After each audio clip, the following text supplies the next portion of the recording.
this happened to me, the first time it happened to me, obviously I said, I will never tell a living fucking soul about this. And the second time it happened to me, I thought, well, I may as well do a routine about it. It was weird. I was on a, like when you're on a date with someone, you're being judged the whole way through anyway. And nothing is going to destroy a date more than saying, I've got to go take an emergency poo. But what happened to me once I was, well, the second time, this happened on 2 exact days, so I was amalgamating into one. Something went off in my stomach. I think my body really doesn't like me because we don't get along.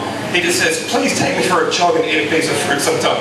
Just once. No wine and chips. And so, he's like, right, he's on a date. I'm going to make him shit himself. And what happens is, something goes off in my stomach. You know the fuse at the beginning of Mission Impossible? And suddenly I'm on a mission to save my life. I had to say to the girl, yeah, look, I'm really enjoying that story, telling about the time when Ryan Gosling talked you and your sister for a threesome, but just hold that thought, I'll be right back. And the mission is on, the Mission Impossible is on. That I have to go to the toilet, do everything I need to do, and get back in time. In the time period that it only looks like I took a piss. And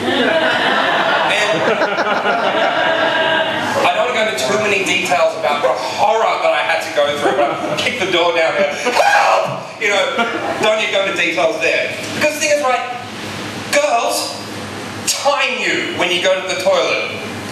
Yes, you fucking do. Because every time you come back from the toilet, what is the girl doing?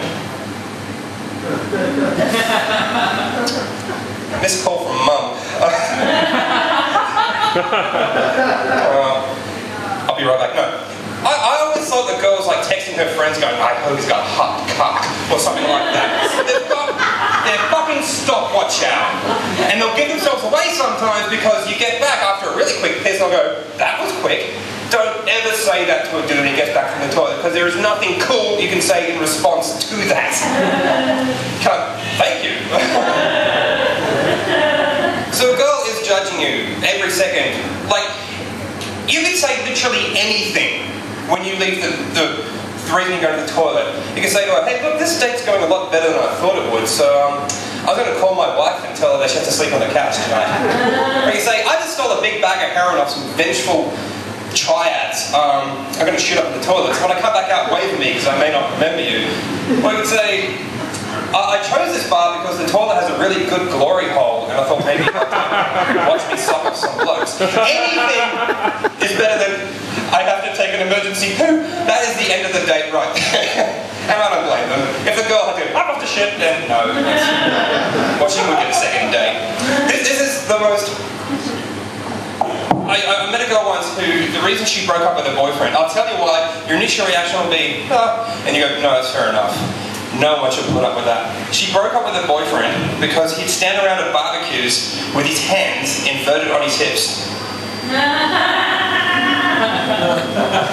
No one should have to put up with that. Sorry, getting feedback there.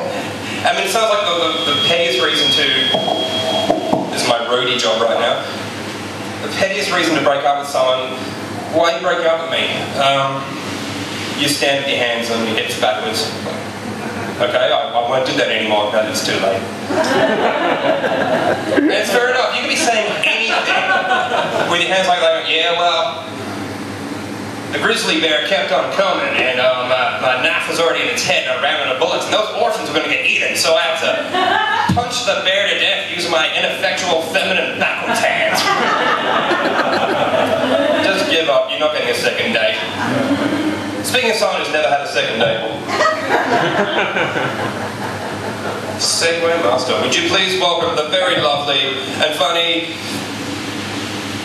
I can never pronounce his last name, Angelo De Costa!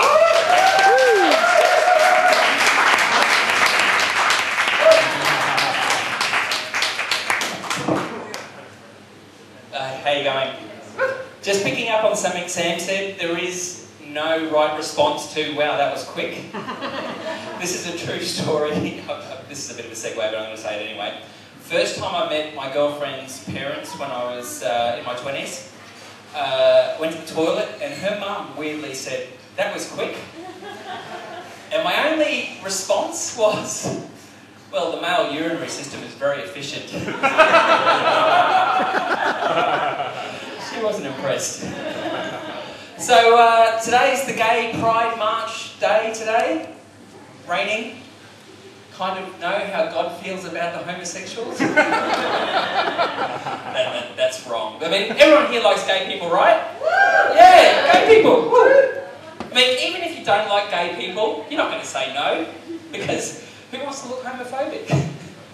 Being homophobic is one of the worst things anyone can accuse you of. As a society, we've all got homophobiaphobia. And I'm the worst. Like, I will go to extraordinary lengths to avoid looking homophobic. This is a real thing that's happened to me. I was out one night on the dance floor, having a bit of a boogie. This guy comes over and he starts dancing with me. "Alright, Angelo, be cool. Don't be a homophobe." But then he starts grinding up against me. Kind of a weird mobile phone shaped penis in his pocket. What I meant to say was a weird penis shaped mobile phone. But it works either way. "Alright, Angelo, be cool. Don't be a homophobe." But in that moment I wondered how far I'd be prepared to go. So I have this mental picture of me back at his place, on all fours. He's behind me.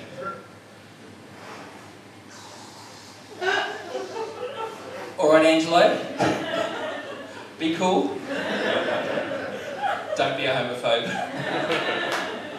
That would never happen. I'm a total top. That's what makes me nervous about gay marriage. It's not that I don't believe that two men, man and another man, can't have a long-term, committed, loving relationship based on respect and fidelity. Although when you say it like that, it does sound a little far-fetched. It's more that I'm really worried a really, really polite guy is going to end up living with a chef named Justin in a 2-bedroom loft in St Kilda just because he's worried about looking homophobic. I'm not gay. I'm not in the closet. Kind of a stupid expression, in the closet. Like, if you're a gay guy and you're in the closet, you're really unhappy. But it's where all your clothes and shoes are.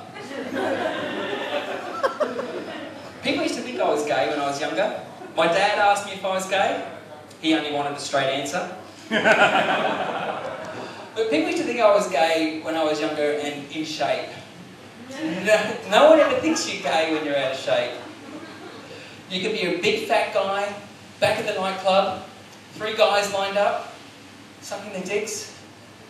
Your friends are there. I don't know why they're watching you do that. Go. Look at him go. You think Gary's gay? Gary? Nah. He's fat. But it's weird the way prejudice works. Like, if I was up here doing gay jokes, it'd be pretty uncomfortable. But if I was up here doing American jokes, no one would care. Gay jokes bad, American jokes good. So, there's these 2 American guys. And they're sucking each other's dicks. Thanks guys, I've been Angelo.